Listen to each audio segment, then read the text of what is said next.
Okay. Yep. Well, good evening, everybody. Nice to see you all here. It's good to see 28 people so far. I'm sure other people will join in. I was on 29 now. I hope everybody's getting excited about being allowed out a bit more this week, and hopefully in a couple of months' time we can actually all meet up face to face. Well, that'd be terrible. We ought to make sure we have haircuts before we do that. Yes. I'm really pleased that we've got Councillor Omar Bush who's agreed to chair tonight. I think we're running out of councillors. We probably need to go a second time round before the next election, but it's really great that he's been able to make it. So without further ado, can I hand over to Councillor Omar Bush, who's going to chair the proceedings. Thank you, Chris, and good evening all. I hope everyone's safe and well and enjoying the sunshine. As Chris mentioned, my name's Omar Bush. I'm a councillor in Raynes Park. We have other councillors online today as well. We have Councillor Stephen Crowe, Councillor Adam Bush, Councillor David Dean, and Councillor Pauline Cowper. If I have missed anyone out who's joined in later on, I do apologise. We've got a busy agenda tonight. We've got a few items which include the railway station, street management and Raynes Park improvements, an update on COVID vaccination, the vaccination programme, climate change action, 2021 census, planning update, and then any other business. We've had a couple of questions that are coming out as well, but we'll kind of track that as we go along. And I hope that this evening is closed by 9 p.m. and you kind of managed to enjoy the rest of the summery weather that we've had today. So without further ado, I'll pass it over to Chris and Tony to discuss the railway station, street management and Raynes Park improvements. Okay, I'll be very brief. There's not a lot to say. Most of our focus recently has been on the area to the south of the station leading to the Rainbow Estate. And that is meant to be a kiss and ride. But as we all know, the number of cars that just park there all day and perhaps even for days. And it's Workspace who are responsible, not Network Rail, but Workspace for that area, for managing it. And I'm badgering them regularly. And they are promising to put up notices to say, there's no parking here or you'll be clamped or whatever. So hopefully that will improve things. Network Rail have also, if you've been around there recently, they put some fencing in front of Station House. And we all thought, great, at last they're doing up Station House. I'm not sure if that's happening, but they've cleared the area to make sure there'll be no more fly tipping there, so that's brilliant news. I'm meeting up with somebody from Network Rail in a couple of days' time, and we're going to look together at how far we've got. So I'm sort of pleased that there is a focus on that area, and I'm determined that we'll make it as useful a public area as we can, bit by bit. And in terms of the embankment on the north side, it's a long old slog with Network Rail as always, but I'm still moving on over it. And the only other point to mention is the piece of land which is due to be passed from Network Rail to the council on the south side to increase the size of the pedestrian area. And I think Stephen Crowe has been emailing Paul McGarry on that. And so I'll finish here, but if Stephen, you've got anything to add, perhaps you'd like to do it now. Thank you. Thank you, Chris. I unfortunately haven't got anything to add. It rather seems that this little bit of triangular land is on the to-do list, but nowhere near the top. But I shall keep pursuing it. Thanks. I would mention I was having a clear up as you do, and I found some RPA minutes for 2013, which refer to 2 triangles of land that were supposed to be exchanged between Merton and Network Rail. So it is not a great advert for communication between the two parties.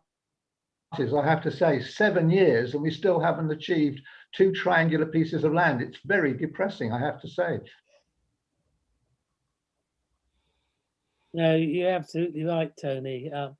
You've had every excuse from redoing the station to cross rail and COVID. I mean, it's just tragic, really. Yeah. One other point, I was alerted from a colleague for a potential £1,000 grant for dealing with sort of small packets of open space, but it's got some fairly tight criteria, and the application has to be done by the 12th of April.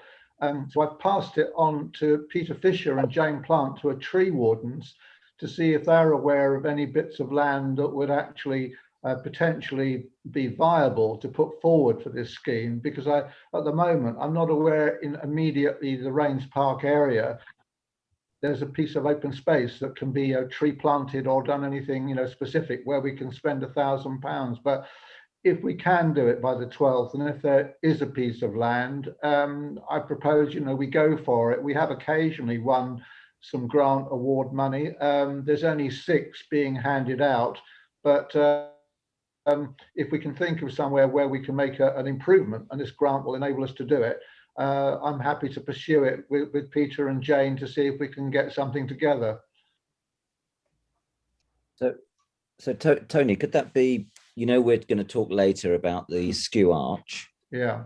Can that be a place where we put some trees? There'll be street trees.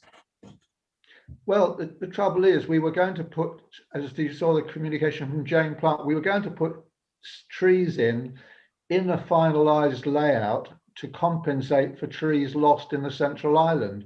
So the trouble is, until we have actually sorted out the wider paving area, we won't have the land to put it in, I'm afraid, at the moment. We've really got to hang fire on that.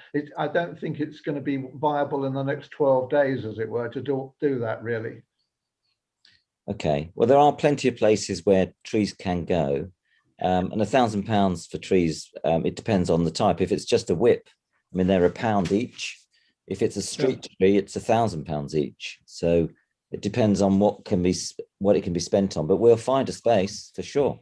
Well, I mean, I'll pursue it and obviously circulate it to everybody, just so everyone knows if it's worth doing. So we haven't got a lot of time in the circumstances, and I look at the details a bit more.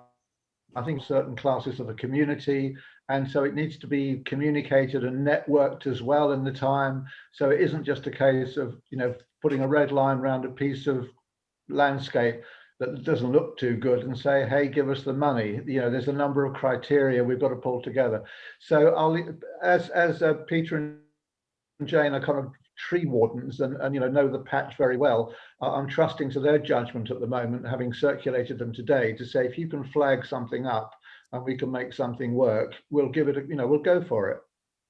Perfect. Thank you very much, Tony, Okay. Chris, and Stephen.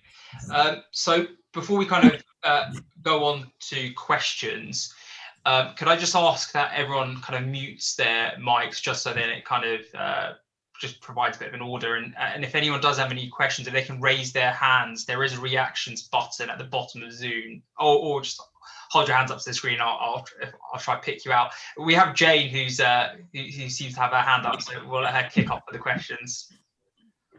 Hello. Just because Tony has just referred to me, can I say, sorry, I haven't looked at your email yet. I don't know whether Peter has. I would just caution against jumping to planting trees just because there is space. I think we need to make sure that we know whose the land belongs to, and that we've got agreement. There's too much sort of knee-jerk about we must plant trees. Well, I think we need to plant trees where it's a good idea and the right sort of trees. I think it needs more thought. And the last thing I think we want to do is to make management of green spaces more difficult for ID Verdi. they need to be part of the discussion. So I will have a think about it. I know from the council's point of view, we've been running out of areas for mass tree planting.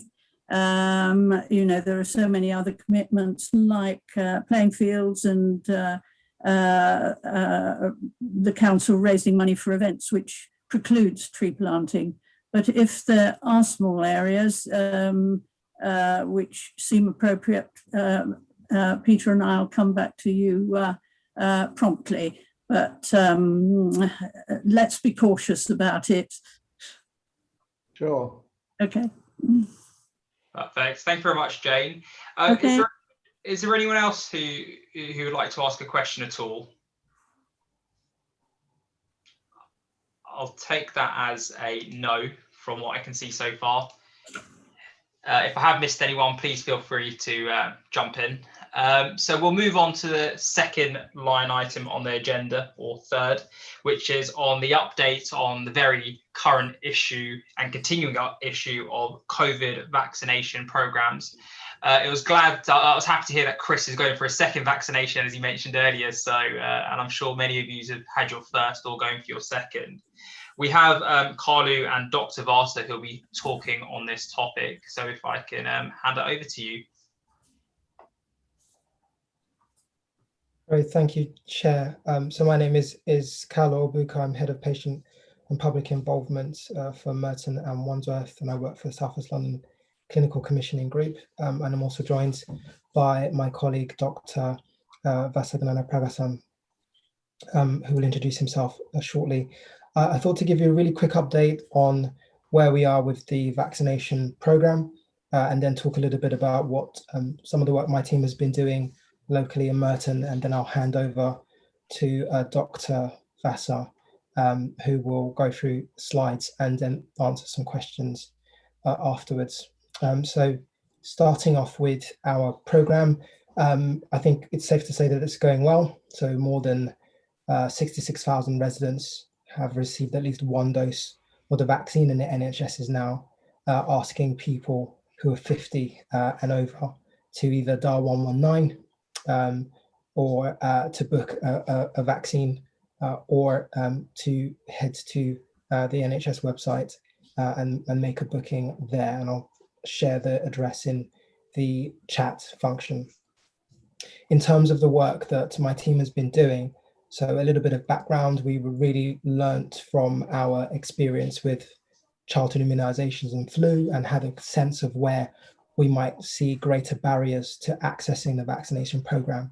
So we have concentrated our efforts with people and communities, building relationships with formal and informal leaders in order to arrange conversations and Q&A sessions, some of which have been very kindly joined by Dr. Vasa. We have been able to reach at least 900 residents of Merton through 36 events to date. So it's those have really been concentrated on people who would have faced more barriers to access the vaccine, but there is always more that we can do. And as we go forward, some of our work will be concentrating on how we can help to influence the younger cohorts, but also delivering sessions with people who are experiencing homelessness, who are refugees and asylum seekers as well. Okay, I will stop there and hand over to Dr. Vasa, who will talk you through our slides this evening. Thank you, Cass. I'm Vasa. That's how I have known at work. I'm a GP in the Lower Modern area, and I've been around since the mid-1990s. I have gone out on these vaccine engagement events many a time, and I'm here today to talk to you and answer whatever you need answering. I got my set of slides here, but I really feel that these slides are not what it's all about. It's really, you are the people who need to ask me whatever question, concern about the vaccine program, and I got to answer your questions because these slides answer my questions. I'm more than happy to go through them. Can I have the next slide, please? So, yeah, I think that's, yeah, it's okay. it's a bit too late to come in the middle of end of March, talk about what is the aim of the vaccination program. And I think, judging from the comments I heard before the meeting started, I think quite a few of you have already had your first dose. And in fact, you're talking about the second dose. So I think we can move on to the next slide. The slide is up here because people ask me questions based on coverage. People normally ask me questions about age-based coverage, and they ask me questions about local coverage. And for me, there is more to it than these numbers. For me, the challenge for us is not those who have been vaccinated. To me, the challenge is to find out who has missed out on this beacon of hope, and how can we bring the awareness about the purpose of the vaccine program to those who haven't been vaccinated. So it looks good on paper, 83%, 80%, 70%. The other percentages are a bit false because we are focused a lot of our effort on the over 70s, and now we are focusing our effort between 50 and 70. So come back in a month, the data for the 50 to 70 year olds will be far better than where they are now. And again, it looks good, Raynes Park 65%. But the question I ask myself is, so what about the other 35? Are they all people who are under 70, who are young and who are in the age group where we have not yet focused and they will get there? Or have we got how many people over 70 who are the most vulnerable in Raynes Park who haven't had the vaccine? And how can we as a community help those people decide to have the vaccine? So those are the issues which I need to work with you, because cohorts and grouping of people in big numbers don't really help me at all. It's about individuals, and we have to now start working at an individual level. When we began the program at cohort level, rightfully so. But now 3 months into the program, the time has come to talk about individuals, groups of families, or even within a family, the one person who still has got doubts about it. And that I rely on people like yourselves, people on the ground who have more information than I'll ever have.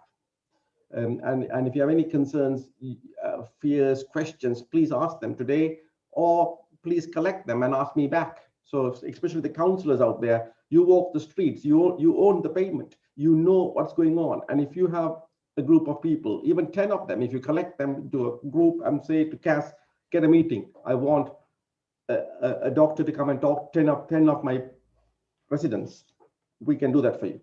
And that's what we need to do, because COVID somewhere, as far as I'm concerned, is COVID everywhere. The biggest danger for us now is complacency, that just because the numbers are looking good, the variations, the mutations are going to happen in the unvaccinated cohort.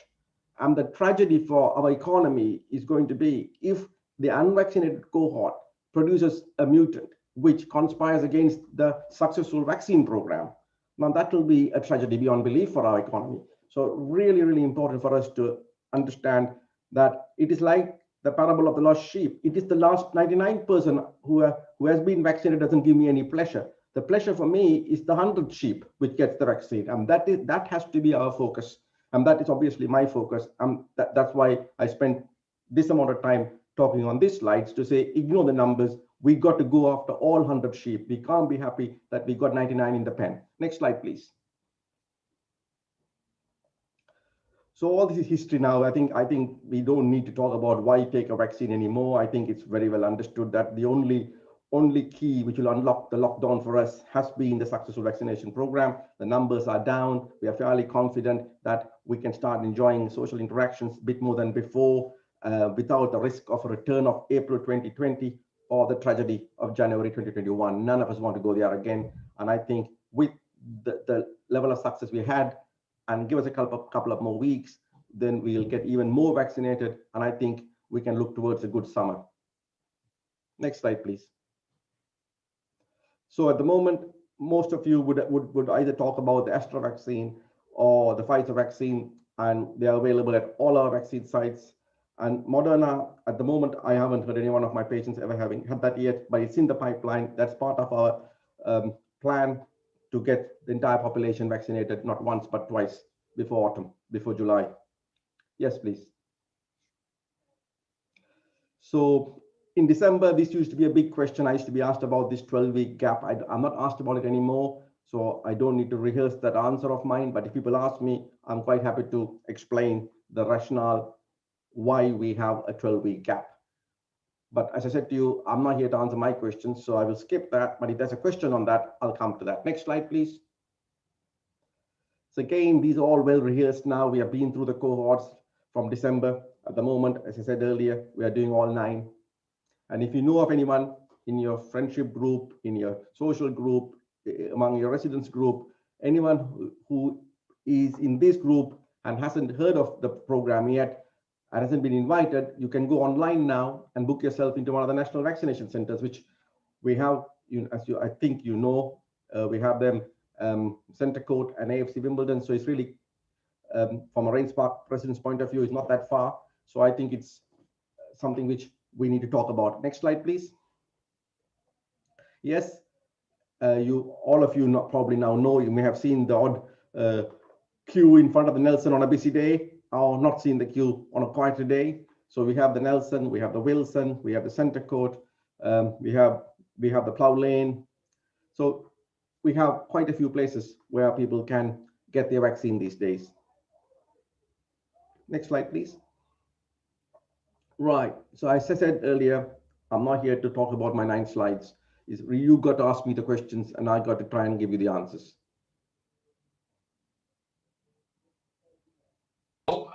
Thank you, Vazir and Kaz. I realised I was muted there, so I was talking without anyone actually being able to listen to me. Thank you very much for the presentation. I think it's very current, and I'm sure there'll be plenty of people who have questions.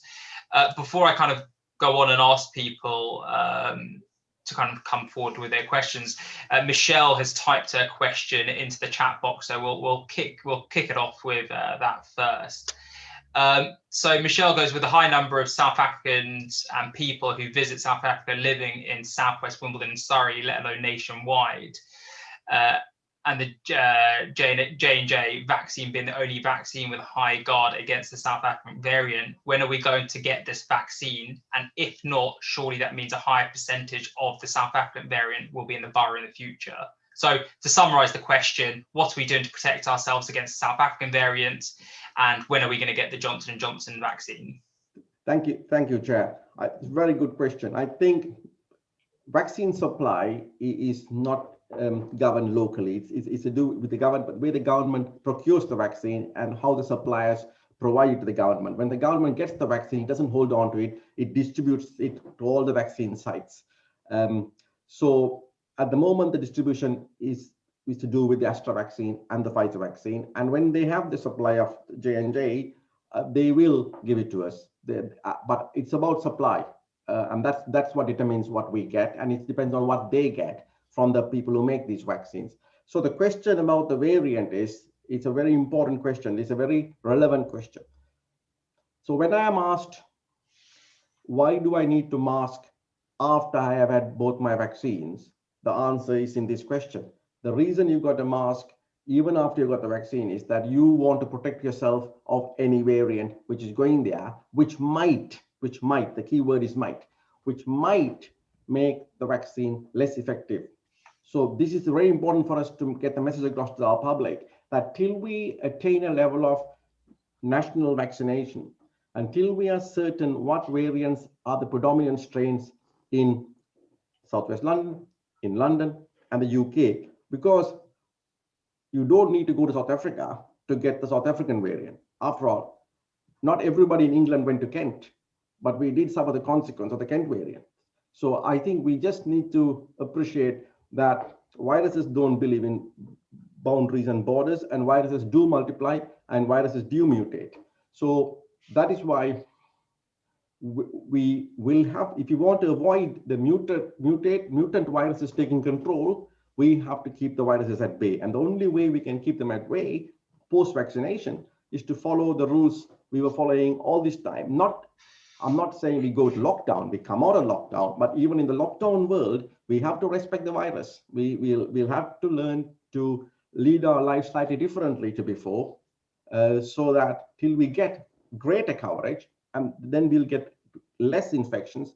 Less infections means less replication. Less replication means less mutation, and then there's less risk of the variants taking hold of us. I think that is unfortunately may not be a message which is people want to hear on a good spring day like today, but end of the day, that's where we are. Thank you, Doctor. We have another question from Councillor Adam Bush, who had his hands up. Councillor Adam Bush.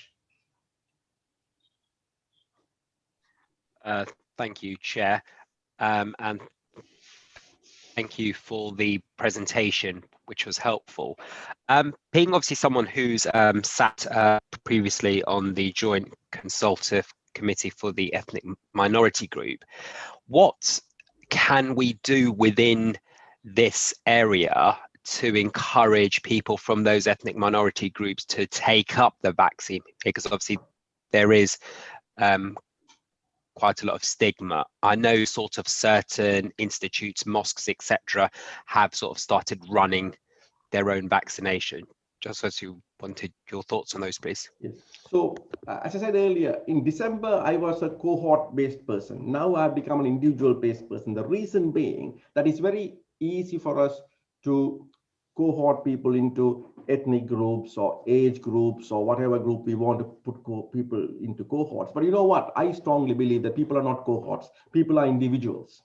And we have to treat people as individuals to find out what is their individual concern, and then we got to deal with it. So yes, you're right to remind all of us that our vaccination program in Merton, we have visited mosques, we have visited temples, and we have visited a church too, to run programs in the institutions, but they are not, just to be clear, they are not their vaccine programs. We run it in their premises to help increase the uptake. I just want to clarify that, because what I don't want people to feel is that certain groups have got the power or the authority to run their own program. No. So it's an NHS program run in institutions, which is important to mention. So if we find in Raynes Park, that is relevant for you, if you find in Raynes Park there is a congregational church, for instance, shall we say, who says our congregation will happily immunize themselves if we are willing to run an outreach in our church, then that is an important message for me in Merton to take back to the vaccine control program and say, hang on a minute, there's a particular patch here, they've got a congregation, they've got a group of, it doesn't need to be a church, it can be some other group of people, it can be a group of, let's say, pick a country in Europe, any particular group of people from, just for the sake of saying it, I've got a good friend who speaks Polish at Nelson Hospital, and I know he has run an event for Polish-speaking people, so I'll choose him. So if you say you want us to have an event for Polish-speaking people in Raynes Park, great. I can wheel out a Polish-speaking GP, and it has to be like that for even a small group of people where you want us to talk and explain.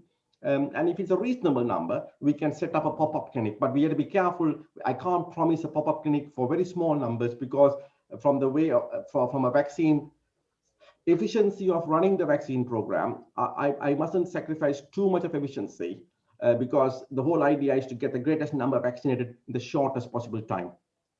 Thank you very much, Vasa. We have a question from Chris. Vasa, hi. This isn't a question directly about vaccination, and I hope it's all right me asking it. It's about blood tests and the wait at the Nelson. Now, you know, I remember 15, 20 years ago, we all had to queue for hours at the Nelson for our blood tests, and this was life. And, you know, you sort of had to phone them at work and say, I'm going to be a couple of hours late, and you took a book and you waited. And then with the PCTs, suddenly you were able to have blood tests in various places, and there was no waiting, and it was just miraculous. And now we seem to have gone full circle, because at the Nelson, there can be, I don't know, 40 people waiting, and you can wait a couple of hours. And there is also the add-on thing at the moment over COVID and distancing. And I suppose I'm wondering, is it the CCG who's responsible for blood tests in Merton, or is it St George's Hospital, or who? So I'd really like your reaction and any thoughts, please, Vasa. Thank you. And thank you for highlighting a very important question, especially in COVID times. any delay means there is congestion, and any congestion is not really what we want to achieve. So important question. It's a bit complicated picture because the Nelson Hospital blood testing service is a collaborative thing. So the blood testing service is run by St. George's Hospital. Some of the samples go to St. Elias, some of the samples go to St. George's. Now, it's a victim of its own success in a way, because at the moment, if you want to have blood tests at St. Elias, you need to book an appointment and then you got to go at the time of your appointment. Nelson doesn't run an appointment system at this point in time. Therefore, patients who go to even my surgery or go to Nelson Health Center, they can see a doctor, they can collect a form, and then they can walk down and get a blood test. So there is convenience, there is a choice for the person to go down this route where there is no appointment but a queue, or to go down the booking system. But my concern now is that this choice is now causing congestion. And we realized this, and we wanted to solve the problem by discussing how we introduce a booking system in this particular site, which deals with 2 different hospitals as the samples are concerned. It is totally doable.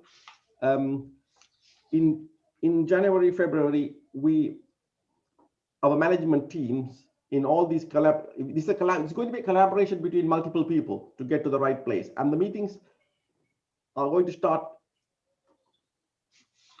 this week, because I saw an email this morning about this topic. I think the reason why this has not been sorted out is that the people who could have sorted it out would have been busy dealing with more pressing COVID related matters. And therefore we didn't, if you don't mind the modern world, the bandwidth, we didn't have the bandwidth to deal with this.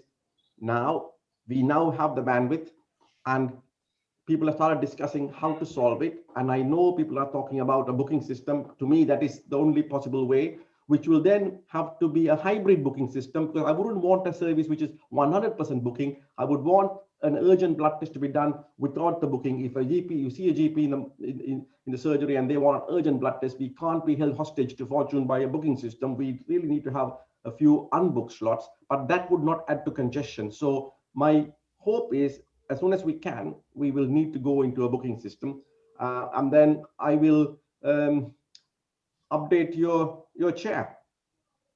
Thank you, Vasa. On the progress. I will, Cass, you got to help me with this. You are my link man. So make sure that we get the progress report to the chair as we go along to solve this problem. But these are the things I need to hear from you, from the grassroots. What are your problems?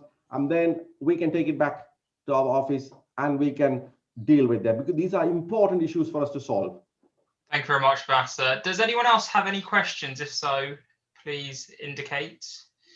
As we don't have any other questions, I'll take the final question, if that's okay, Vasa. It's in relation to, we have a standard set time that we're kind of looking for the vaccination program to be completed by. Is Merton looking to exceed that? Or not exceed that, but are they looking to kind of have it within a shorter period of time? And if so, when are we looking for that to be completed by? So this is where I need the support of the public. So if we can get the Merton public to all those people who can go online and book their appointments, because if you're over 50, you are entitled to book your appointment. Then what we GPs do is that we go through our list and look at the unvaccinated people in those cohorts. And then we call them and we send them text to say, please book. So it's a two-way process. People taking responsibility themselves and booking, and then we doing the chasing. And that's the only way we can get to our target sooner rather than later. So the message has to be, go to the national sites, book your appointment in, and then we can spend time talking to those who need a little bit more explanation, a little bit more nudging, a little bit more reassurance. Those who are already convinced that they know all the answers and they are willing to go online and book, they should get on and book now. Brilliant. Thank you very much, Doctor. We have, I think there's 2 more questions. There's one from Caroline that's come into the chat, and then one, Claire, I'll take it yours as the last question. So Caroline has asked whether we'll need to have a yearly booster.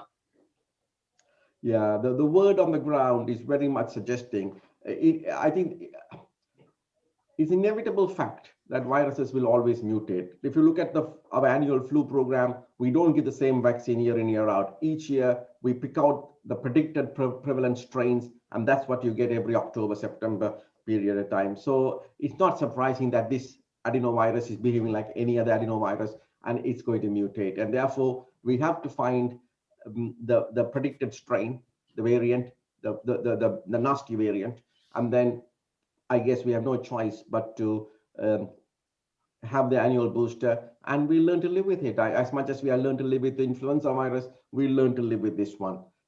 It's taken a big price out of us, but I think we are not beaten. We can beat it by the vaccination program, by some intelligent social behavior changes, which I think some of the changes will linger with us, especially our more vulnerable patients would assess their own risk themselves and change their behavior themselves. We don't need any lectures and preaching on this. It's the consequence of the virus is self-evident in the data. People have already known whom it takes away too soon. We all know who falls more than others who fell. We know about long COVID. So I don't need to go around talking about the consequence of this destructive bug anymore.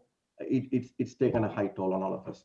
So my view is that we'll have an annual booster. We'll have a very good uptake. And we will beat it, we'll push it down to a corner, it'll stay there, but we'll carry on with our lives. And I'm confident that the worst is behind us, because the public have voted with their feet. They have voted with their feet with the vaccine program. The numbers are stunning. And when you work on the vaccine side, when you see 70-year-olds, 80-year-olds coming there to get the vaccine, it actually makes younger people like me really realize how much they have gone through. So I'm confident, and I think we owe it to our older population that we look after them. And one of the ways we look after them is by the younger people getting the vaccine. It's not for the preservation of the youngsters. It's actually an altruistic act to look after the older population, because if we don't take the vaccine, the variants will come up, and the variants will go and attack the older people like it did in the first wave. So this is a really important thing to remember, that this is not for my self-preservation. This is for our commitment, our sign as a society, that we do care about our older people. We do care about our vulnerable people. The mutant variant will not get me, but it'll get somebody else. And I think we really need to get this message out there. This is our commitment to society. Thank you very much, Doctor. Absolutely. So we're going to have Claire's question next, and then we'll have the final question, which came in from Richie, which I think is a very good question. Hence why I'll include it as our final question for yourself. So Claire, take the floor. Mine's more of a comment, actually. I think it's just a recognition of our GPs and the huge amount of work that they have been doing over the last goodness knows how many months, and the commitment that they've made to come out to all sorts of meetings, to talk to us, and to really lay it on the line for us about the need to get vaccinated. And I mean, I just want to applaud them, because I know they're working flat out all day, and then they're coming out in the evening as well. So I just wanted to say that. Thank you, Claire. Claire, let me say this to you. We don't do it for ourselves. Claire, we have friends who work in the hospital. We know what our friends in the hospital went through in April last year and January this year. If nothing will get me out of bed, that won't get me out of bed, what will get me out of bed? Because you know what? We trained with those guys. We fought with those guys. We laughed with those guys. And we know how much they suffered. Simple as that, Claire. Thank you very much, Doctor. So the last question is from Richie Barmer. Is there a view yet on pregnant women having the jab? Yes. So the concept of immunization when you are pregnant is not a foreign concept. Every year, we immunize women who are pregnant for the annual flu. We also immunize pregnant women against whooping cough, also known as pertussis. So this is not a no-go area for us. In fact, we proactively do it to stop pregnant women getting those two infections. So the current view is that it all depends on your risks. So if you're a vulnerable person and you are pregnant, if you get COVID, because of your vulnerability, it's going to be pretty drastic for you, which will affect your life, which will also affect the life of the child you're carrying. So for that reason, it's a one-to-one discussion between the vulnerable pregnant person and their clinician, and they have to assess the risks. And then they come to a decision based on that individual risk assessment. It's not a global view. Individual risk assessment, then there is no contraindication, but it's a discussion and a decision. But if you are vulnerable, please don't avoid that decision. Please talk to your doctor and decide for your own individual risk whether it's worthwhile or not. Normally, it's followed up by a breastfeeding question. I'll answer it anyway. There's absolutely no problem with breastfeeding and COVID-19 immunization. In fact, I was on a program like this one day with one of my younger colleagues, and suddenly she blurted out that she was breastfeeding. I thought it's too much information, but from her point of view, she says, well, nothing to hide, because if it reassures one mother to carry on breastfeeding and take the vaccine, her talking about her private business about her breastfeeding her child, she said that's in the public domain now.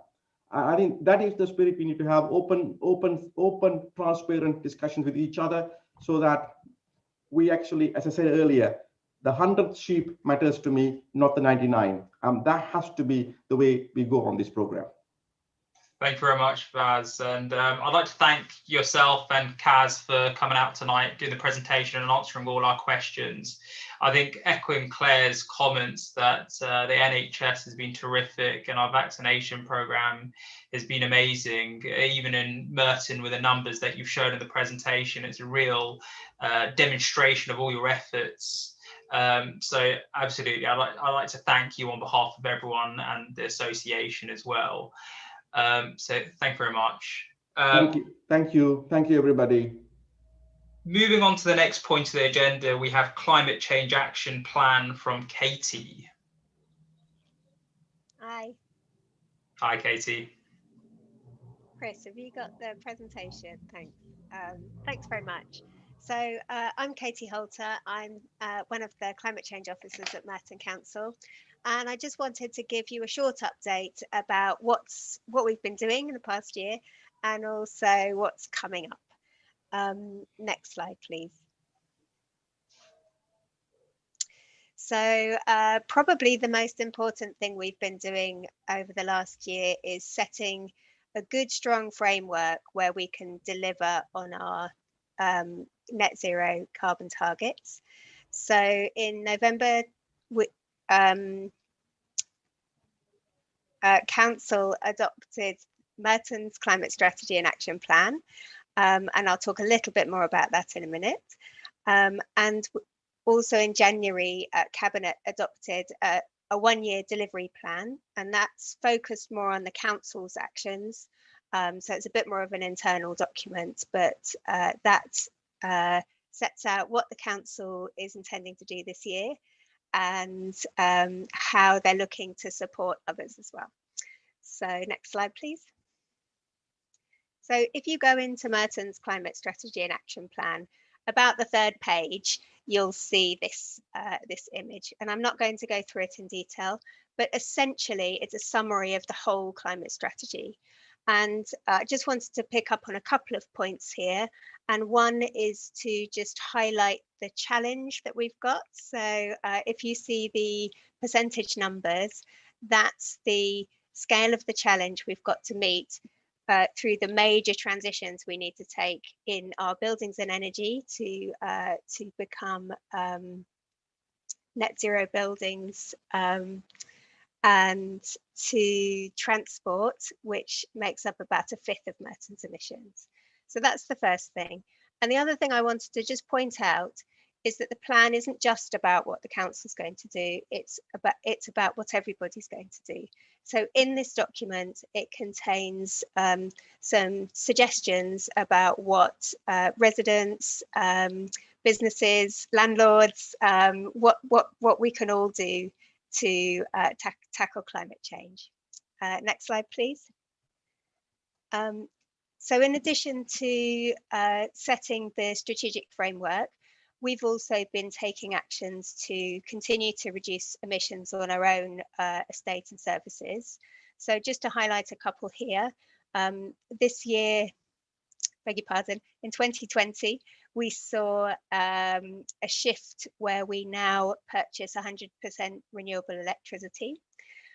We've pretty much completed the LED streetlight program, where we've replaced all the standard bulbs with LEDs, and that's led to a really huge efficiency saving across our street lighting and reduced the bills as a result. And moving forward, we're looking to try and create net zero buildings on our own estate.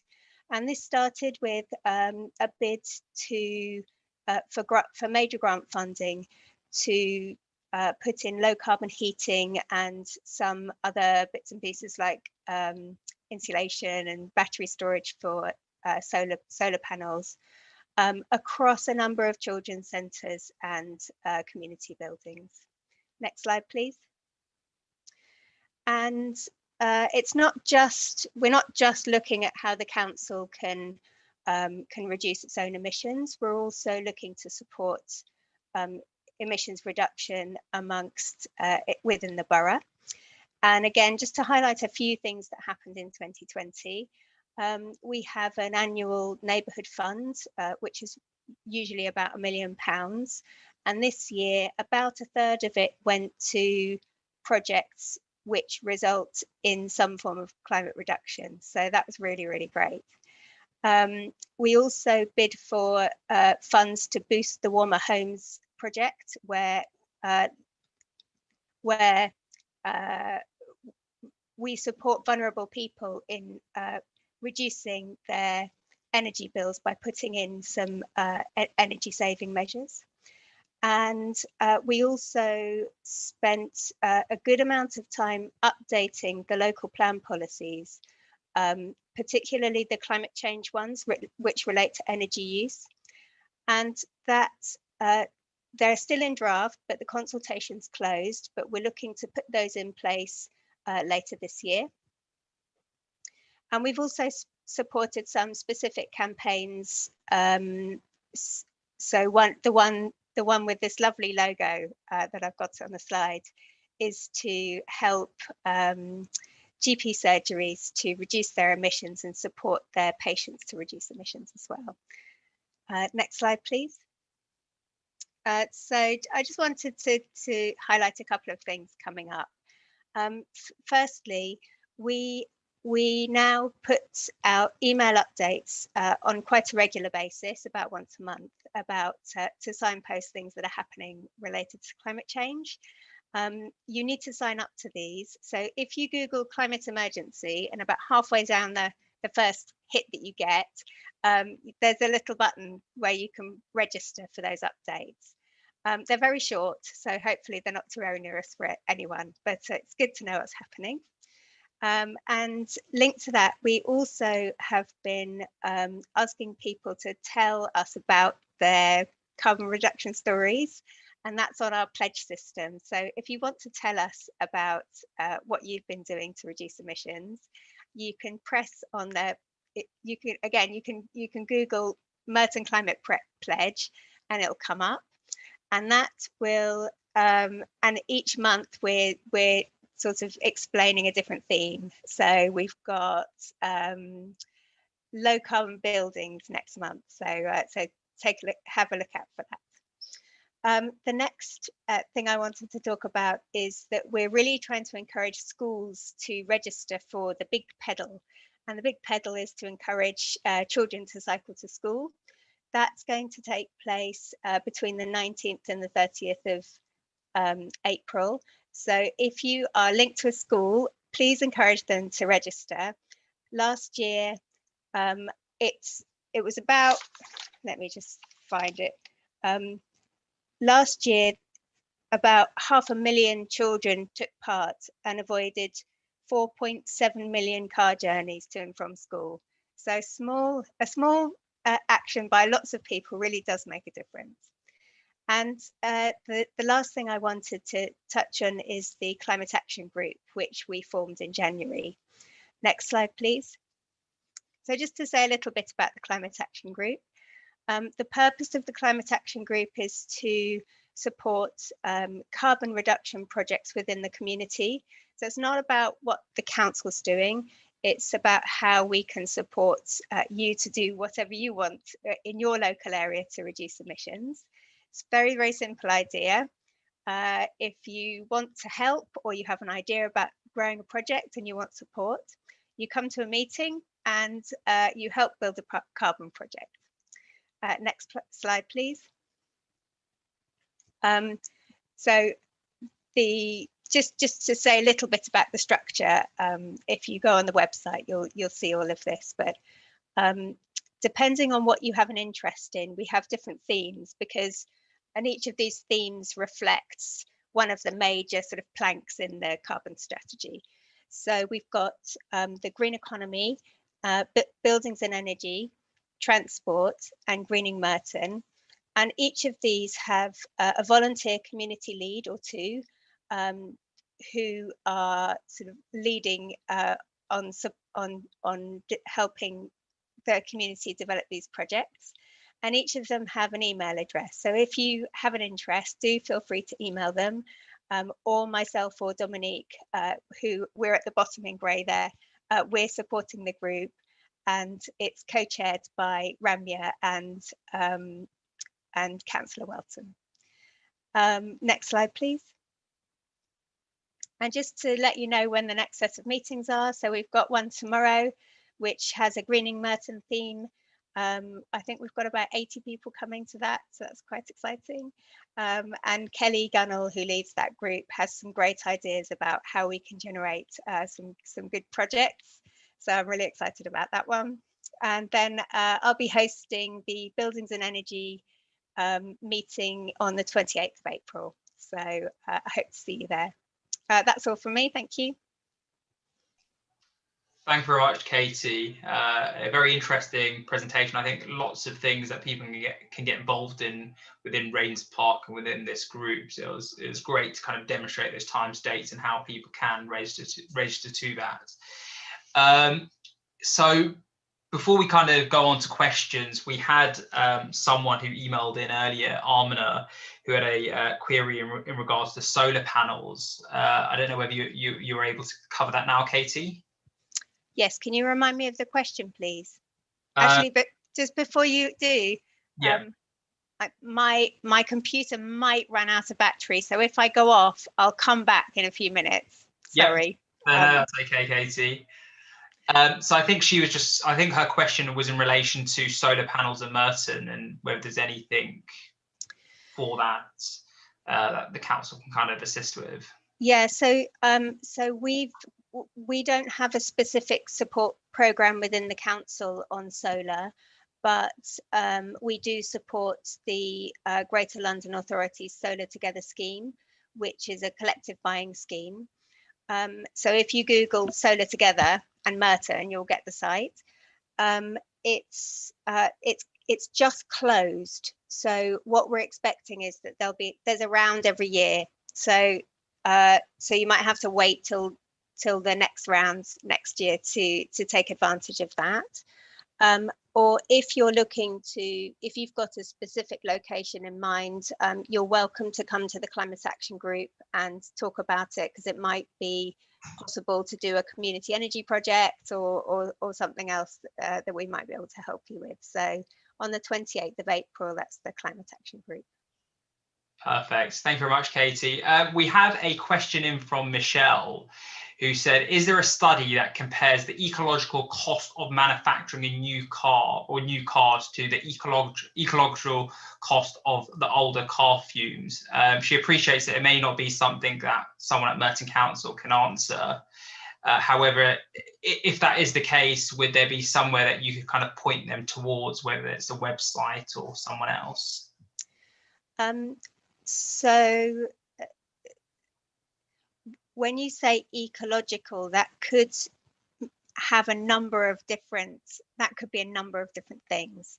So if you mean greenhouse gas emissions, the study that we used is called the C40 cities, and it was done by Arup. There's actually a reference to it in the climate strategy if you want, or if I'd be happy to email Chris, who can send it to you if you email and ask. Yeah. And that shows the embodied carbon. So it's the energy and the materials used to make the actual car. Normally, when you talk about transport, it's the emissions used that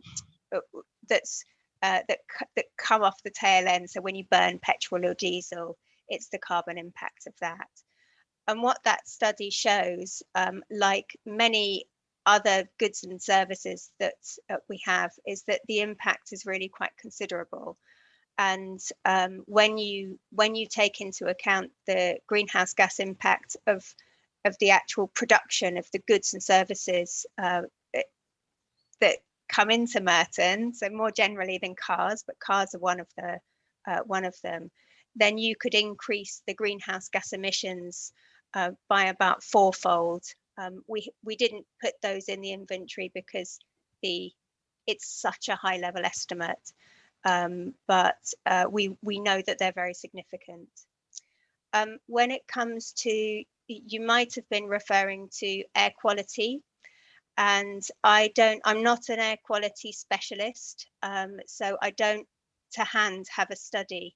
But again, if you write to Chris, we can probably find a good answer for you. If you're looking to compare air pollution emissions from old cars versus new cars, for example, I expect that there is data on that we can share with you, because the air quality team are very knowledgeable on that sort of thing.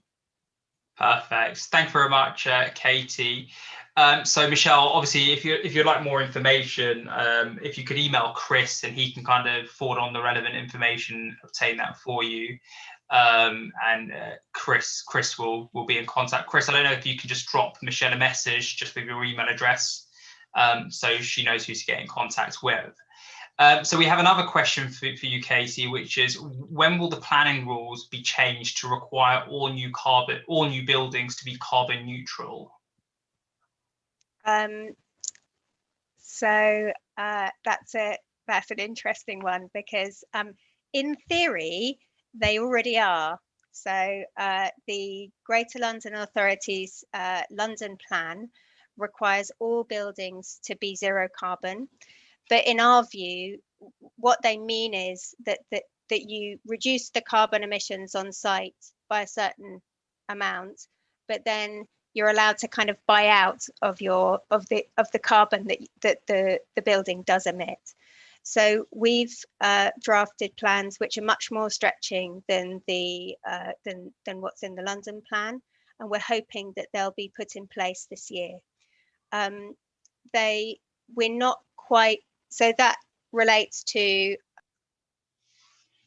Oh, I think Katie's laptop has died. So I think obviously whilst she, Neil, I don't know how long your bit is on the planning update. I don't know whether potentially you could jump in to do yours whilst Katie charges her laptop. Does that work at all? Yeah, absolutely fine. Yeah, I mean, I can probably carry on a little bit from what Katie said as well.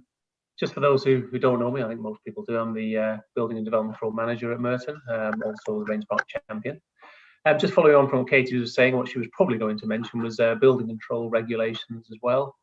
They are moving towards zero carbon, so that combined with policies of the GLA and the council should lead us to go down that particular road. It's a slow process, and one that probably we should have been there in the probably about 2 or 3 years ago, but it's taken a little bit longer than everyone thought. So hopefully we'll be in line with that soon. But in terms of the planning update, I can continue with that as well. We've got just a few planning applications to update everyone on. The first one is 2 Amity Grove, and we've got the demolition of an office block and a replacement with 5-storey block of flats and a terrace of smaller flats to the rear.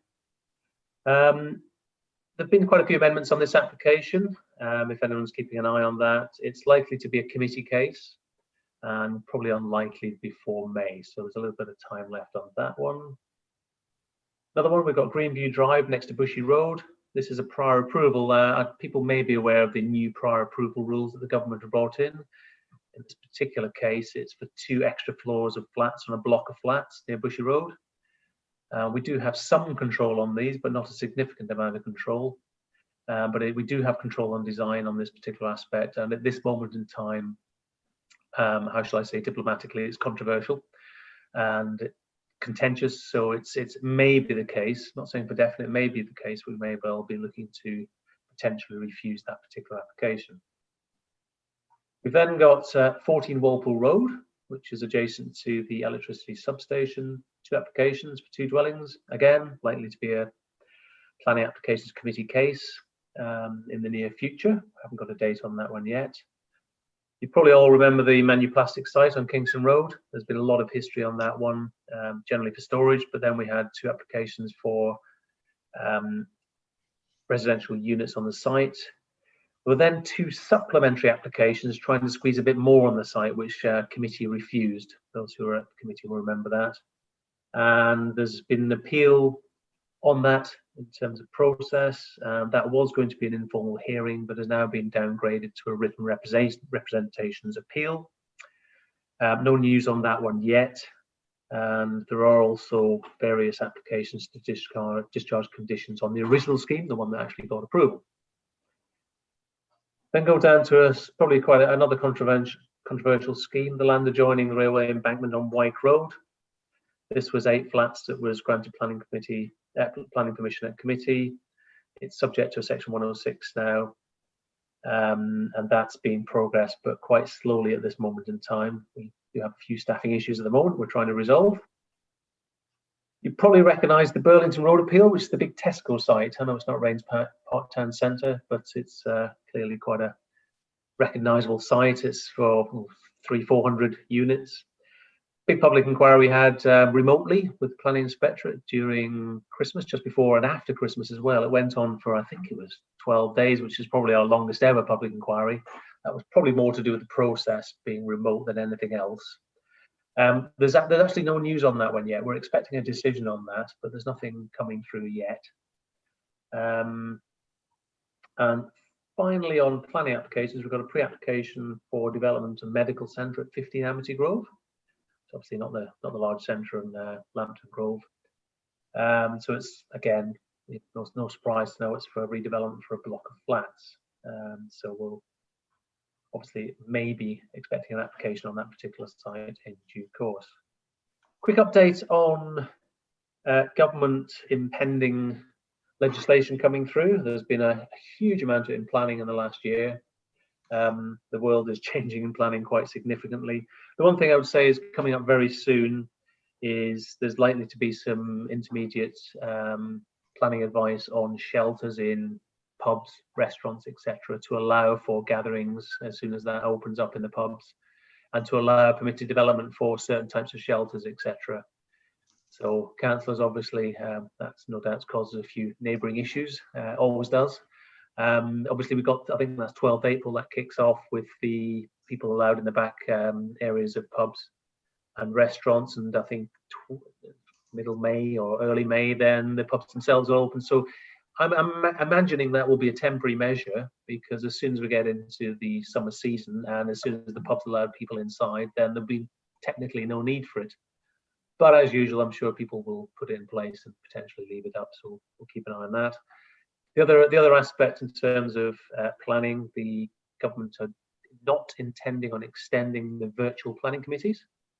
So it's likely that the planning committees will go back into the council chamber post the 6th of May. And we have a committee on the 13th of May, so we're probably going to be back in some format there. It's not an absolute definite this. There is a legal challenge against this by one or a number of authorities are challenging the government on this, because it's felt that similar to this meeting tonight, the access to the meeting is actually potentially improved by the fact that people can access remotely. And it's felt that the actual process of making planning decisions maybe potentially have improved since it went remote. But we're all aware as well that everyone quite likes getting in a room and seeing each other and speaking to people, and those sort of physical and social interactions help as well. So maybe it might be some kind of hybrid version comes out of that. But that's the planning updates for now. I see there's some questions on the chat. Perfect. Thank you very much, Neil. Does anyone have any questions for Neil? We'll kick off with Tony. Can I just ask Neil, is the GLA correct in revising its target for Merton annual units from 411 to 918? And as the mayor has actually got the controlling decision on that, do we take the Burlington Road Tesco scheme as a foregone conclusion? A loaded question, Tony. In terms of what my view is, obviously it's a challenging target. There's a diplomatic answer. Whether that has a significant impact on the Burlington Road case remains to be seen. That was one of the main issues of the planning public inquiry that was discussed, and it's going to be very interesting to see how the inspector deals with that particular issue, because clearly we put forward a lot of evidence, the applicants put forward a lot of evidence on that particular issue, and it will be very interesting to see how that's interpreted from a government perspective. But yes, I think diplomatically the target is very challenging. I think that's the only way we can see. Obviously, we will try and do our best to meet that. We have to. We have legal obligations to do that. We can't just ignore these targets. This is part of the adopted plan. The GLA's plan is the adopted plan, and the mayor will be making a decision on those numbers. They have adjusted already, as you're aware. But regardless what the end number is, it's still going to be very, very challenging. Right. Thank you. Thank you very much, Neil. We have Mary Jane. Right. Neil, you mentioned Wyke Road and said you were going through the Section 106 process. Mm-hmm. How does that fit in with the fact that Network Rail have said there are covenants on the land and you will not be able to build it? Yes, it's in terms of planning, covenants are not relevant as a planning material consideration. So whilst Network Rail may say that, we can't make our planning decisions based on that. And I think we made that clear in the report as well. It went to committee. We have to make it based on planning judgment, based on the policies, etc. And that's what's put forward to committee for committee to make that decision. We therefore have to set that aside. We acknowledge it, but have to set that aside. And the reality is, if there are covenants or ownership issues, it's no different to someone putting a planning application in to build something on your back garden. If the Network Rail say it can't be done and they have such covenants, or if they own that particular land, they don't in this particular case, but if there are covenants, then they could technically take legal advice and stop that from happening. So we have to set all that aside when we're making our planning decisions. Thank you very much, Neil. We have Chris Lockman next. Yeah, Neil, sorry, to be clear, are you saying that the council are approving the Wyke Road development now? Because we'd understood before that it was being opposed for a variety of reasons, because for us local people it seems a very odd place to have a block of flats. Yes, Chris, you may not have caught up on that when it actually went to committee about 3 or 4 months ago, and it was granted approval. It was a significantly revised scheme, because you're aware that it was refused by the council, it went to appeal, etc. But they did come in and revise the scheme quite considerably. Oh, okay. I do agree it is quite a tight site, but they did respond quite positively to the constraints of the site, and we are now in the process having a resolution to grant permission at the planning applications committee. It's now subject to the 106 that we're working through at the moment. Thank you. There were issues there, weren't there, of biodiversity and wildlife in that area. Has that all been resolved as part of the new application? Well, it's like any application. You're never going to keep everyone happy all the time. There are, shall we say, compromises when we're dealing with these applications. There is delivery of housing, which is, in terms of priorities, a significant priority for the government, for local councils, and you have to balance that against potential impacts. But clearly there was mitigation in this particular case. The committee report was clear that there was mitigation put forward in terms of any potential impact in that particular area, in terms of ecological and in terms of any climate impact, etc. And the report sets out those particular issues one by one and balances those competing interests, and they're always competing interests. No one, as I say, no one's ever happy necessarily when you're building something, and you have to stack those interests up and prioritize them one by one. And clearly, housing is a very major priority, as we've just had in the last question from Tony. If we don't meet these targets, then clearly you're opening up a barn door basically in terms of challenge, and potentially all decisions taken away from the council in terms of the planning inspectorate making decisions, and the council not having any particular control on those issues. Thank you. I know the local councillors, Neil, were working on this, and I don't know whether this is a good time just for Adam to jump in as we are kind of discussing White Road. Adam, I know you wanted to have a few words on this. Neil, thank you. Per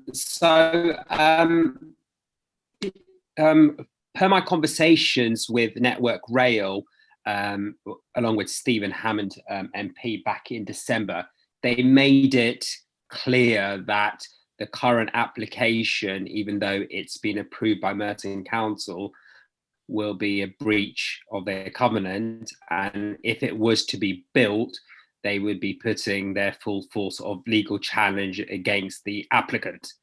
And they were saying that there has to be a revised plan, so they can sort of get access, etc. So in terms of the situation from the developer, are they looking to put in another application? I haven't heard that they're putting another application. At the moment, we're working through the existing application, which would be a Section 106 agreement that we need to conclude. The issues you've discussed there about the covenant, as I explained earlier, are entirely separate, and we have to set those aside when dealing with our planning applications. But if there is a covenant like that, and they say there is, and if they say they want to take those actions, entirely up to Network Rail, and they can obviously do that and try and enforce those covenants if they so wish. And then clearly the developer would have to respond to that in some fashion, and may have to look at revising the designs if they can overcome the issues that Network Rail have actually raised. That is the case here. Thank you very much, Adam. Thank you very much, Neil and Chris. Chris Edge, sorry to keep you waiting. You're next. It's okay. I'm actually asking a question on behalf of a resident down Postles who wanted to know what action was being taken, Neil. I don't know if this is something you can answer about the speed limit down Bushy Road. Are you aware of this? I know it's not strictly planning. It's not something I deal with. I presume it's down to 20 miles an hour, is it? Or is it? Well, it's 40 I'm at guessing. the moment. Yeah. Is it proposed to be 20? I heard it was going down to 30, but I don't know. Right. Oh, sorry, it's 40 at the moment, did you say? Correct. Right, okay, yeah. I mean, as we're all aware, almost all of London's going down to 20 at the moment, certainly all back roads anyway. I don't know the specifics of that, I'm afraid. It's a transport issue that I don't tend to deal with, but I can ask my colleagues. Are you asking the question about whether that's going to happen, whether that's a proposal, or whether you have actually heard that and that's what's being proposed? I've heard it, and a resident was asking, can it be enforced and put in place? Okay. Put in place. Enforced is a different issue, I realise. Yes. I'm not aware of any proposal for that. If residents want to put that forward, obviously, it's a matter for them to do that. But I'm afraid I'd have to go away and talk to someone about that and come back to you, Chris, on that one. Just be careful when you're riding your motorcycle. I wish you'd said that a few years ago. Thank you very much, Neil. I noticed Stephen had his hand up earlier. It was just to comment upon what happened at the White Road Planning Committee. I mean, it was greatly debated, the green corridor aspect and the suitability of the site. And local councillors did speak on the matter, but the majority of view at the planning committee was that it met the requirements for a building on that site. So it was approved. Then, as Adam alluded, he and Stephen Hammond MP talked to Network Rail about it, and they confirmed that they wouldn't permit a building on as proposed on the site because of their restrictive covenant. I think it's interesting that Section 106 discussions are ongoing. To my mind, that implies that the developers looking to see how much the cost of a development on White Road might turn out to be, So I would have thought it was almost certain that they would be putting in a new planning application, which would satisfy both the planning committee and Network Rail. Thank you, Stephen.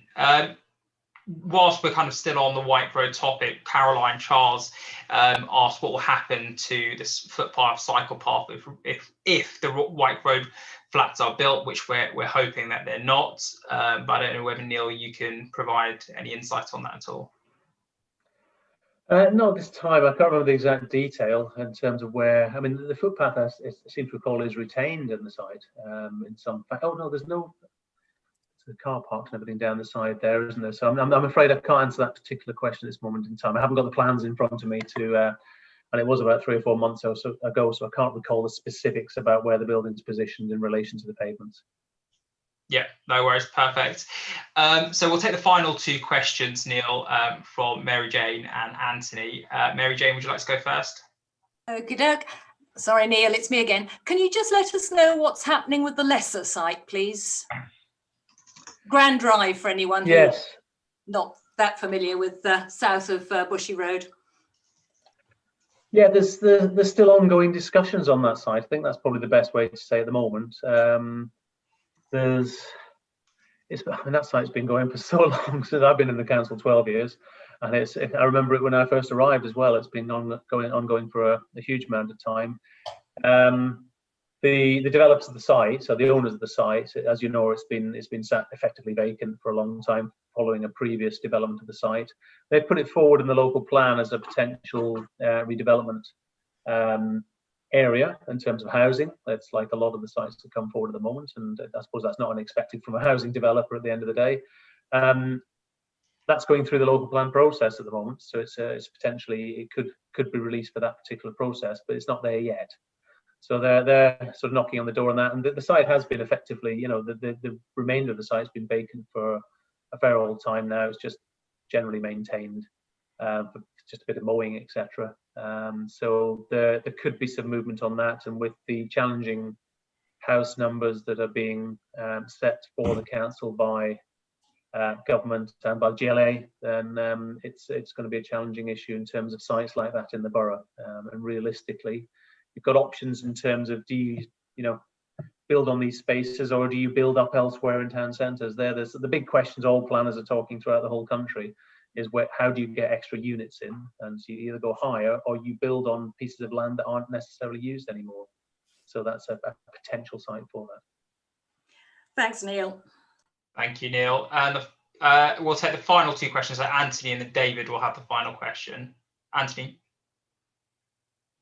Thanks, Chair. I just wanted to come back on the Bushy Road speed limit, because I was talking to the Transport Department earlier in the year about this after a query from residents, and what they said was, I'll read it out to you: I can confirm that the speed limit on Bushy Road from the bridge, which I think is the A3 bridge, to Grand Drive is 30 miles an hour, and from Grand Drive eastwards it is 20 miles an hour. Arrangements have been made to erect additional signage and for the 40-mile sign to be replaced with a 30-mile sign. Make of that what you will. I don't think any of the signage has been added or changed yet, but that's what we were told earlier this year, and I'll be following up on it, but I just thought I'd add that into the mix. Thank you very much, Anthony. And the final question from David. Yeah, so with regard to Lesser, back in about 2006, when the first planning application went in, the council and the inspector rejected building on the sporting element, and the inspector clearly said that this is for sport. Since then, the owners, and I think there's been more than one, has avoided as much as possible every single presentation from clubs who have put together packages for rent, for lease, for purchase. They've got fully designed clubhouses. We've got rugby clubs, cricket clubs, we've got schools, and each one of those should have been accepted to start playing sport on there. And the developer has rejected them and then has intimated that no one's interested. Everybody's interested. So if it ever does come to a planning application, the inspector's report is maintained and in writing to the developer, to his agent, to the council and to councillors is all the information to say that sporting clubs are ready to use it from tomorrow. So it isn't about housing. It will never be about housing. It is a sports field, and it's about time the developer and the council accepted that. Thank you very much, David. And thank you very much, Neil, for the planning update. Katie has returned. I know she mentioned that her laptop was dying earlier, so it's good that she's been able to join us again. Katie, I'm not quite sure whether you've seen the two messages from Tony and Andrew. Just to kind of, I'll provide a summary. I'll start off with Tony's message first. It's in relation to slide 3 in the left corner, where it says that Merton will consult on emission-based parking charges, which it doesn't seem to be the case. And it says that, is the council increasing parking charges despite public opposition? Why is there any need to consult if they're going to do that anyway?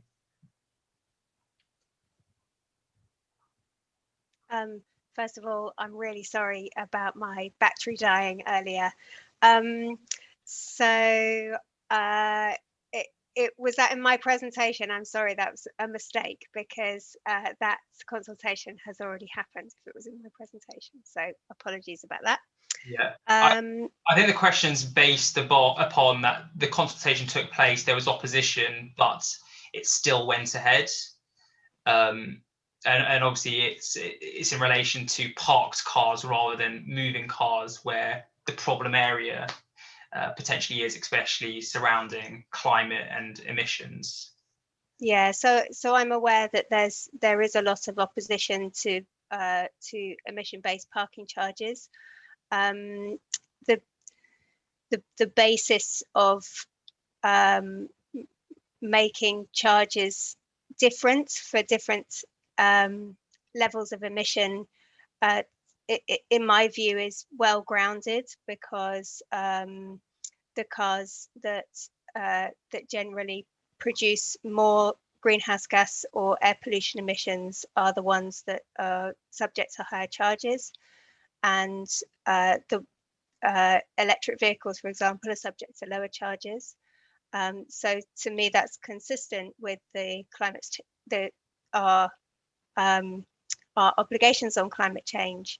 So that's probably all I was going to say about that. Thank you, Katie. I'll move on to the question from Andrew and Keel on behalf of the AW Champion, who operate from Shannon's corner in Wimbledon. They're worried about the impact of the proposal to extend the ULEZ, which would have a very negative financial impact on their businesses. Are you able to offer any reassurances for the business community who potentially will be impacted by the extended ULEZ? I'm afraid I don't deal with air quality per se, so I'm afraid I don't know the details of that. So the ULEZ zone and deals with air pollution emissions that cause harm to human health. So that's things like nitrous oxide and particulates, whereas the climate strategy deals with carbon dioxide emissions, which aren't harmful to human health when you breathe them in. But they cause global warming. And I know that there's a sort of link between the two of them, and some of the policies cross over, but I'm afraid I don't know in this case about the plans for the ultra low emission zone. So sorry about that. No worries. Thank you very much, Katie. Is there anyone else who has any questions at all for Katie?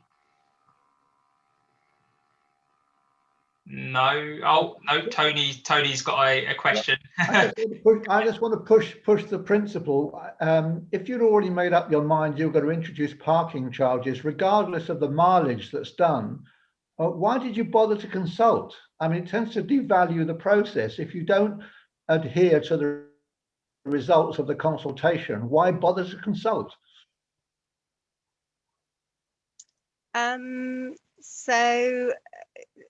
This is, so again, I'm afraid the parking charge, the people responsible for doing the parking charges are the ones that consulted. So again, I'm not in the same team as them, so it's hard for me to respond on their behalf.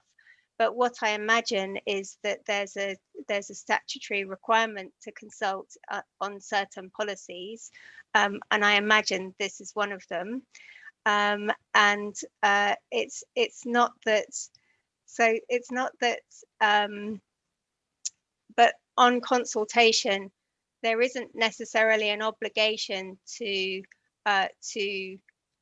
go with the majority view necessarily. So I don't know what the outcome of the consultation was in terms of how many people opposed or supported, but those views are listened to, but it might be that there's a strong justification for doing something different. Thank you very much, Katie. If there are no more questions for Katie, I'd like to thank her for her presentation. And if anyone is involved or would like to get involved in the work that Katie's doing in Merton, please feel free to make contact with her or anyone in her teams on the emails that she kindly shared earlier. We're going to move on to our one of our last agenda points, which is the 2021 census by Matthew Hopkins, who's the Census Management Manager for Merton. Matthew, would you like to take the floor? If he's still here. Chris, do we know whether, oh, yeah, no. I'm assuming he'll be joining us shortly. Chris, do we know whether Matthew is online at all? I think Matthew may have dropped out, but I've just let someone in on a mobile phone, so I'm hoping that's Matthew. Yeah. Matthew, let us know if you can hear us or.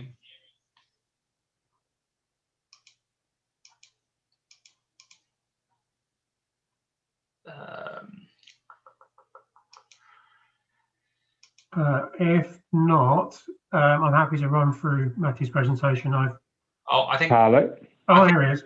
Yep, perfect. Is this Matthew? Hello, speaking. Sorry about that. I didn't realise Zoom mutes you by default if you dial in on a phone. My apologies. It's okay. We have the presentation up. I don't know whether you're able to see the screen and whether you're happy to kind of talk on the census with or without the presentation, just whatever's easier for yourself. Yeah, I'm afraid my laptop is not playing ball today, but I'm happy to just, I can have a chat through, and I think Chris is probably, I've got the presentation slides in front of me on a printout, so I think we can probably work it okay. Yep, perfect. So I'll let you take the floor then, Matthew. Okay, thanks very much. So yeah, first of all, just to say, this is just to give a bit of an update on the census. I appreciate that Census Day was the 21st of March, and I'm sure many of you, if not most of you, have actually already completed your census. However, the actual collection period does go on for a few weeks because we just need to make sure that everyone has the opportunity to complete. So we're still doing lots of engagement work and still having conversations with people just to let people know what's happening and just outline a few ways that they can get support if they need it. So yeah, that's mainly what I'll focus on today. I'll just give a brief overview, just cover what we've been doing and what's coming up, and then I'm just going to cover off the support as well. So yeah, it should be on the census overview slide now. Yep, we are. Thank you. So yeah, as you're probably aware, the census is a snapshot of society. So it's a once a decade survey to ensure that funding is allocated where it needs to be, so everything goes to the right places. So next slide, please. So naturally, the more accurate the data is that's going in, the better the funding can be allocated, and the better charities and other organisations can actually make planning applications using census data as well. So yeah, it helps to get support for the areas that need them. Next slide, please.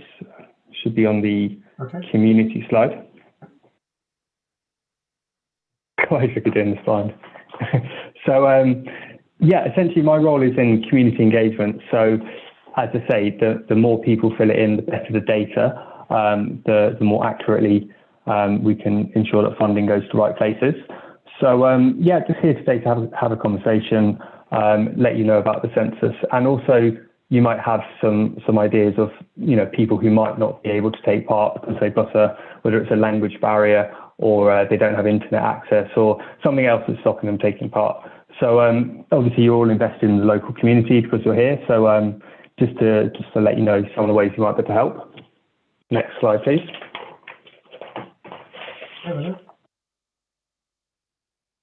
Thank you. So yeah, as I say, Census Day was actually on Sunday the 21st, although you can still complete for a few weeks. You will have probably realised it's an online first census, so the majority of you will have completed it on the website. However, there is a paper copy available. So, if someone doesn't have internet access or just has a particular preference for, doing it old school, that's absolutely fine. And you can request a paper copy either on the website, census.gov.uk, so you can request it for someone else on the website, or there is also a dedicated telephone number where you can dial to request a paper copy. And as I say, you can do it for a neighbour or a friend or someone else who might need support, so you don't have to do it yourself. And yeah, the engagement work we've been doing has focused on harder to reach groups within the borough. So for Merton, that's looked like groups who might have barriers such as language, culture, as well as lack of internet access, as I say. And we've been working with lots of local organisations, religious groups, churches, obviously working with the local authority and the Voluntary Services Council to try and target the people that need it. And I'm just going to go on to the next slide, which is just starting to give a few of the key messages and the key things to be aware of for the census.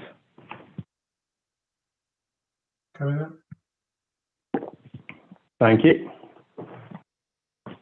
So yeah, essentially, one of the main sort of worries that people have been having that we've heard about is that the data is going to be used for some sort of malicious purpose, or if their personal details might be accessible in a way that won't benefit them.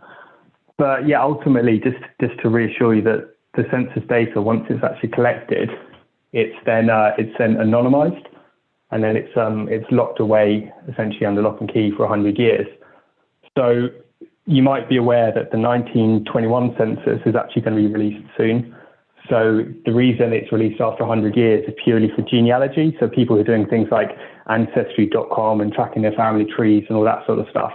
So if you're interested in any of that, as I say, the 1921 census will actually be released quite soon if you're looking at family trees. Next slide, please.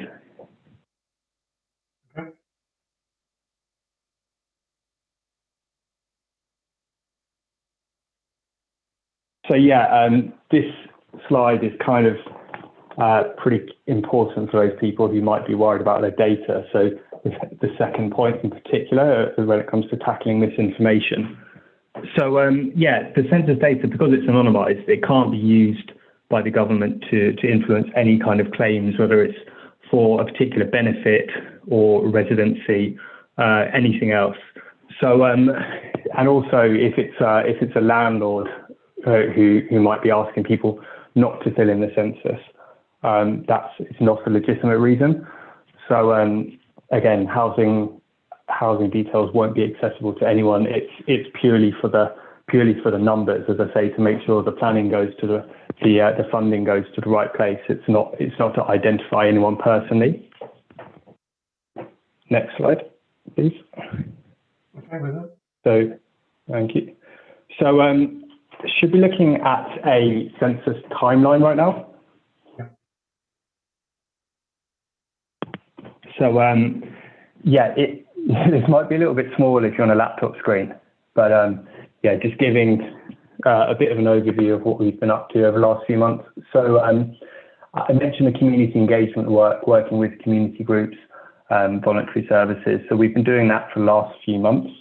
And then you might be aware of some of the news and press coverage which has been in place since mid-February as well.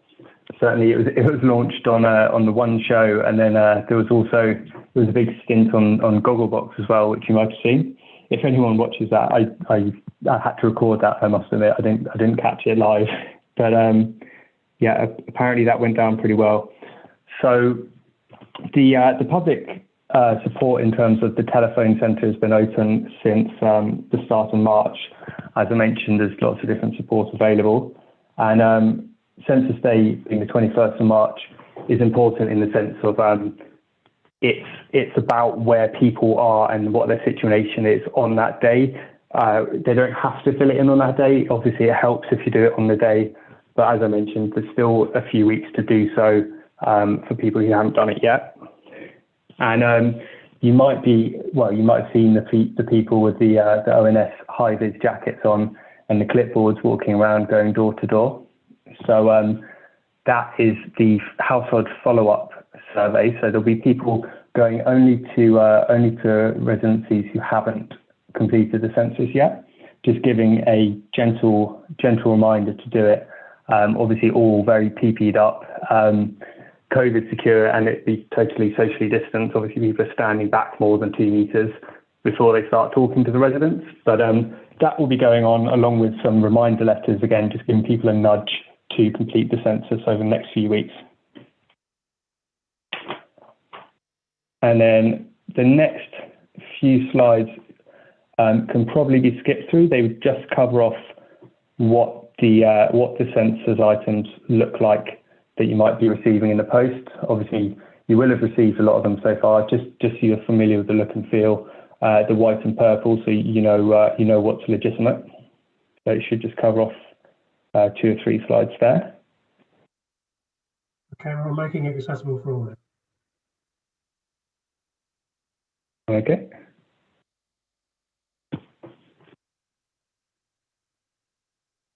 So yeah, and then so are we looking at the language supports sort of area at the moment? The large print format, braille format, that list. Perfect. Yeah. So yeah, again, the next making accessible for. Oh, I see what you mean. Thank you. Yeah. So the next 3 slides should cover off some of the support that's available. As I say, there's easy read. There's 49 different languages.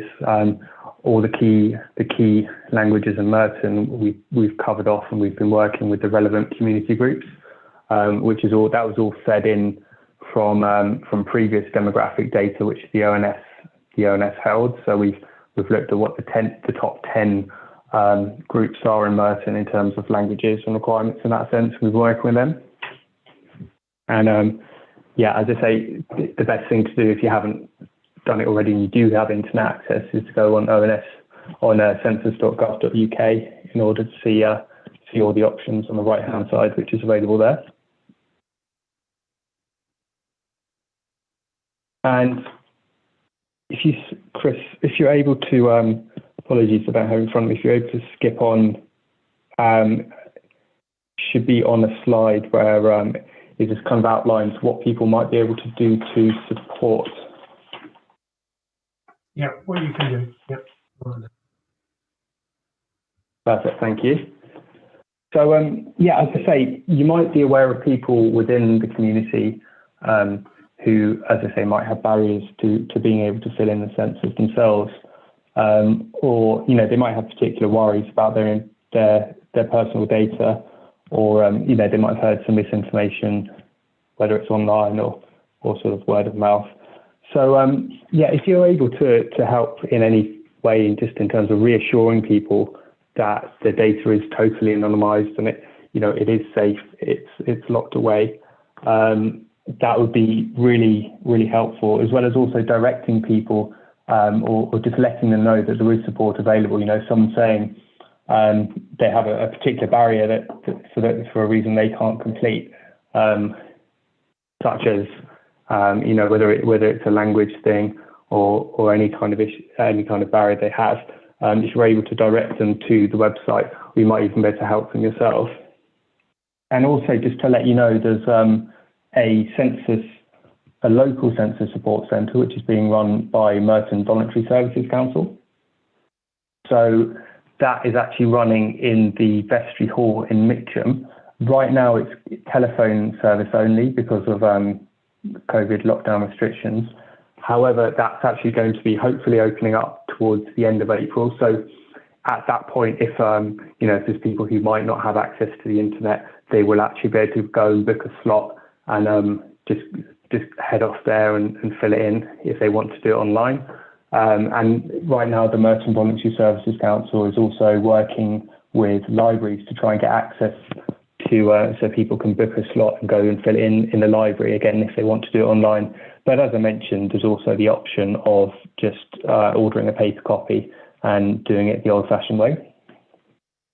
And finally, the next couple of slides should just be contact details. If you know of any groups or any harder to reach individuals, please feel free to get in touch with me. I'll be happy to help in any way I can. And also there should be the census website and helpline numbers there for you as well. And if anyone has any questions, have to take them. Obviously, I can't actually see a screen right now, but I'd be happy to answer as best I can over the phone. Thank you very much, Matthew. I've got to say you've done a very good job considering that you couldn't see the screen that we're all viewing.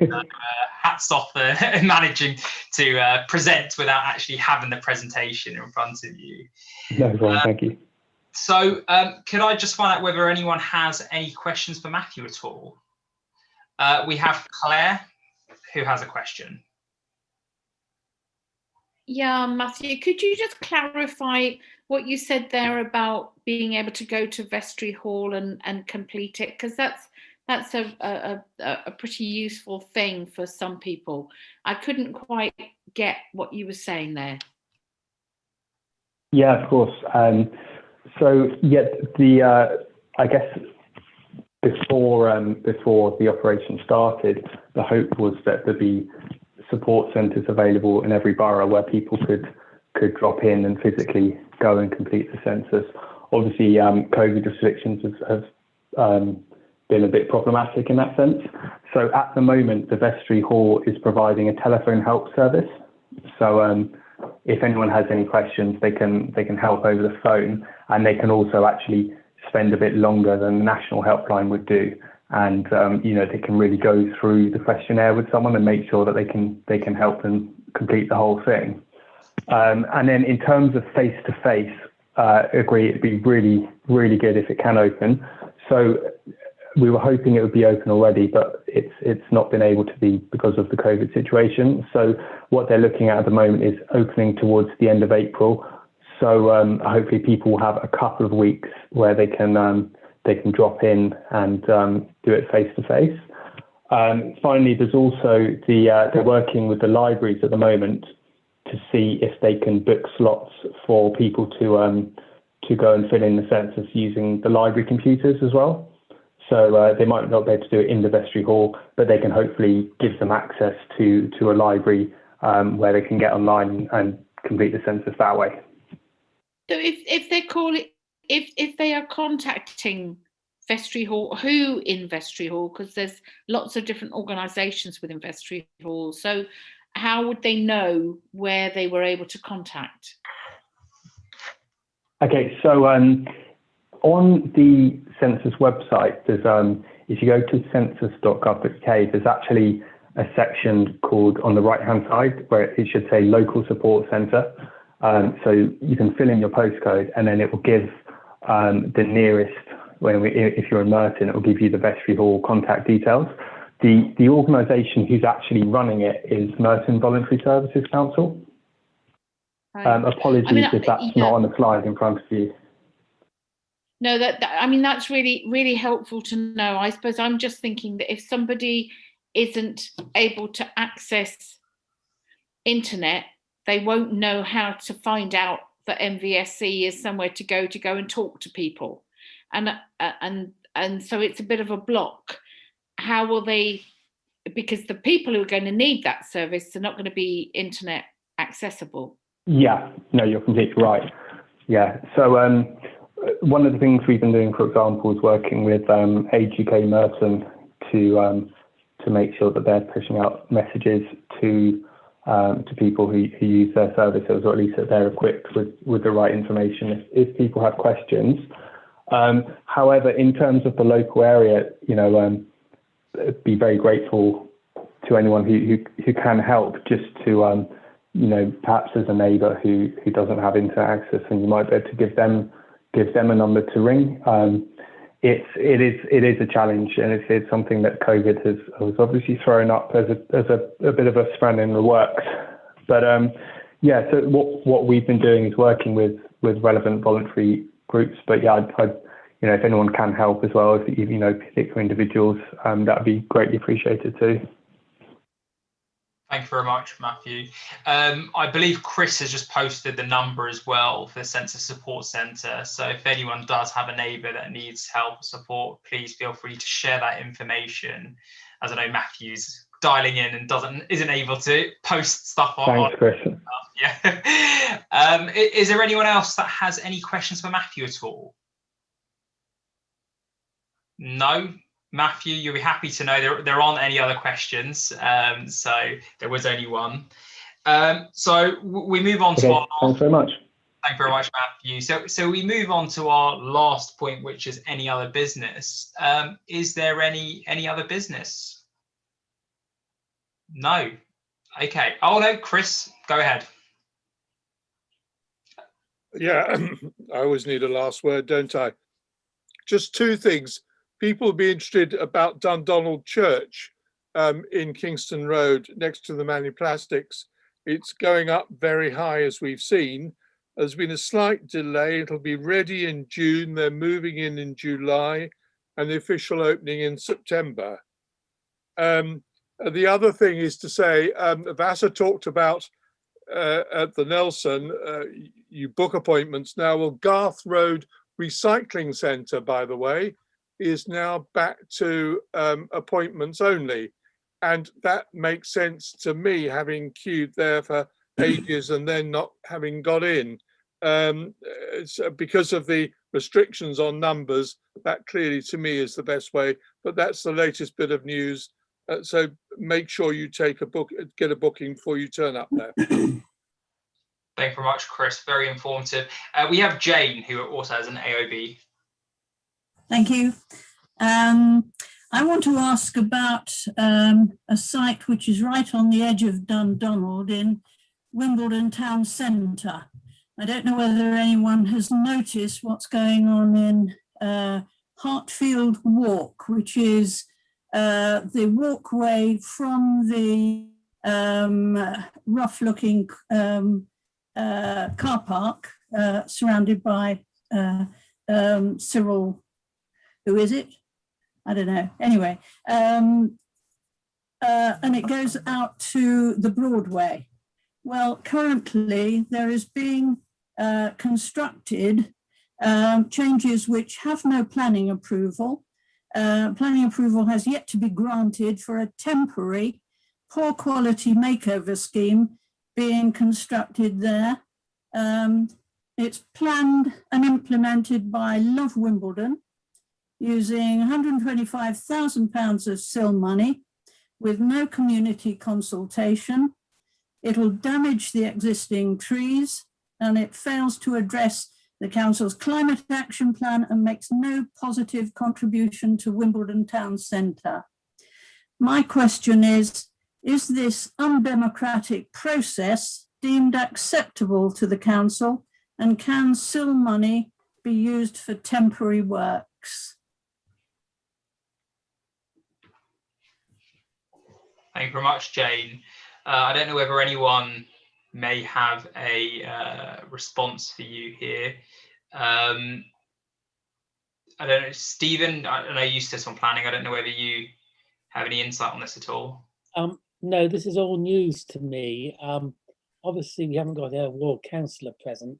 Let me take it away and find out what's going on, and I'll report back via the minutes, which Chris Worthington will produce in due course. Perfect. Thank you very much, Stephen. Is there any other? Yeah. Omar, could ask me Milligan. Sorry, 2 seconds, Adam. Yeah, was Chris? it Hartfield Crescent you were talking about? No, Hartfield Walk. It comes out between Robert Dias and Black's stores on the Broadway, and it leads from the big car park. I think Adam, yeah, I think Adam also made a very valid point that Neil might be able to provide more of an insight. Let's just see Neil's still online. Yes, I'm still here. Yes, there is an application for this. It's being assessed at the moment. The only thing I suppose the point of make is we're in Raynes Park this evening, and I'm sure it's a pertinent point, but it's a Wimbledon Town Centre issue, potentially not necessarily for this evening. But in any event, yeah, the application is being assessed. It's not being decided yet. I'm not going to make any comments in terms of the merits of the application or otherwise, because I haven't seen the detail personally, and it's, you know, the officers still have to assess that particular aspect of the application. I only just found out about this one today myself, and I was asking a few questions around about it as well. So I'm afraid I can't enlighten everyone, but we can take that away again, see what we can find out. I don't know if it needs to be reported back to this group or back to the Wimbledon Town Centre group. That's a matter for this group to decide, I suppose. Thank you, Neil. I think if we could have something back, just because obviously Jane's put the question forward, I think it'd just be informative for everyone. Stephen. Okay.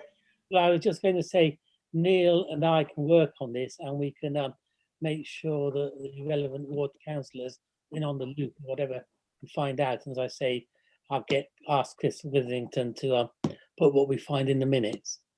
Perfect. Thank you, Stephen, Neil. Anthony.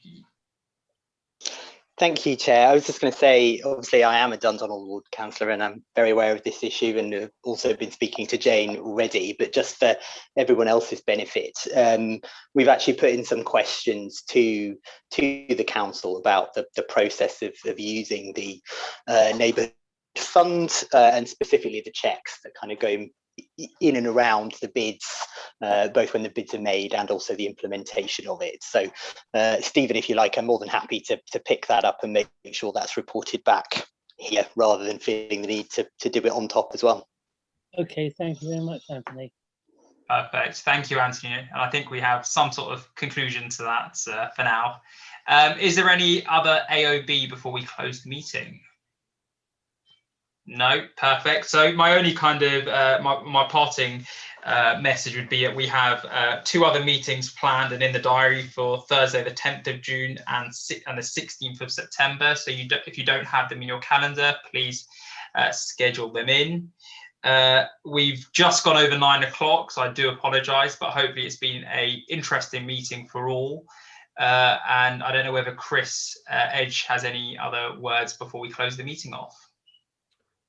Not really, Omar, except to thank you for chairing the meeting so well. And despite all the questions, we've finished more or less on time.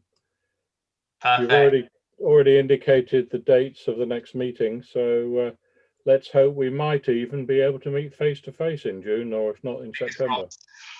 Hopefully our vaccination programme should be done by then at least. Well, mine's on the 8th of April, so... I think mine will end up being in June. No worries. Thank you very much, all. Have a great evening and stay safe. Take care. Thank you, everybody, for attending.